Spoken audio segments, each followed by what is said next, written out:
Porbandar Kochuveli superfast express schedule station 1ാമത്തെ പ്ലാറ്റ്ഫോമിലേക്ക് എത്തിച്ചേരുന്നതാണ്.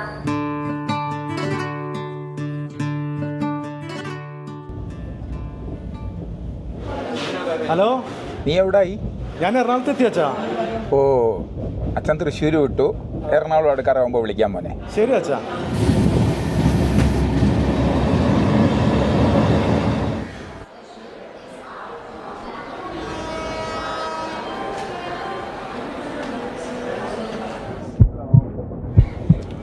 ചേട്ടാ ചേട്ടാ എന്തോ ചേട്ടാ, കുറച്ച് വെള്ളം.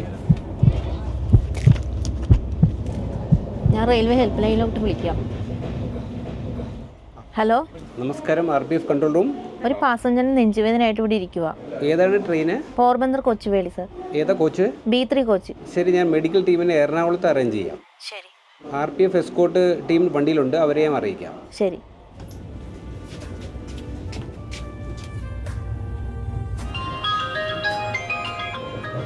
ഹലോ ഹലോ അച്ഛാ, ഞാൻ RPF ഓഫീസറാണ്.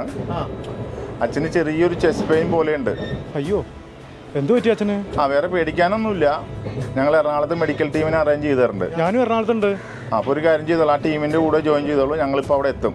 ശരി ശരി സാർ. സാറേ, ആരോ ചെയിൻ വലിച്ചു തോന്നുന്നില്ല. വാ നോക്കാം. നിങ്ങളാണോ ചെയിൻ വലിച്ചത്? അതെ, എൻ്റെ ഹെഡ്ഫോൺ പോയി, അതുകൊണ്ട് വലിച്ചു. നേരത്താ ഈ നിസ്സാര കാര്യത്തിനാണ് നിങ്ങൾ ചെയിൻ വലിച്ചത്? വളരെ അത്യാവശ്യ കാര്യങ്ങൾക്കാണ് റെയിൽവേ ഇങ്ങനെ ഒരു സംവിധാനം ഒരുക്കിയിരിക്കുന്നത്. ഇത് ദുർവിനിയോഗം ചെയ്യാമോ? ഓ ഭാഗ്യം, ട്രെയിൻ എടുത്തല്ലേ. ചെയിൻ വലിച്ചില്ലായിരുന്നേ കുറച്ച് മുമ്പേ നമുക്ക് എത്താമായിരുന്നല്ലേ.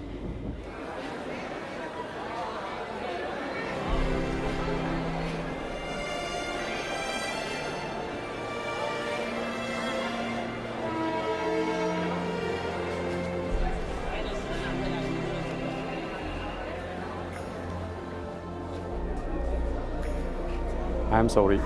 കുറച്ച് മുന്നേ എത്തിക്കാൻ കഴിഞ്ഞത് നമുക്ക് ഇയാളെ രക്ഷിക്കാമായിരുന്നു.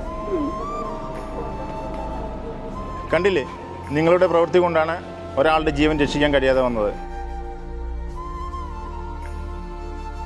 നിസ്സാര കാര്യത്തിന് ചെയിൻ വലിച്ചതിന് നിങ്ങൾ നിയമ നടപടി നേരിടേണ്ടി വരും.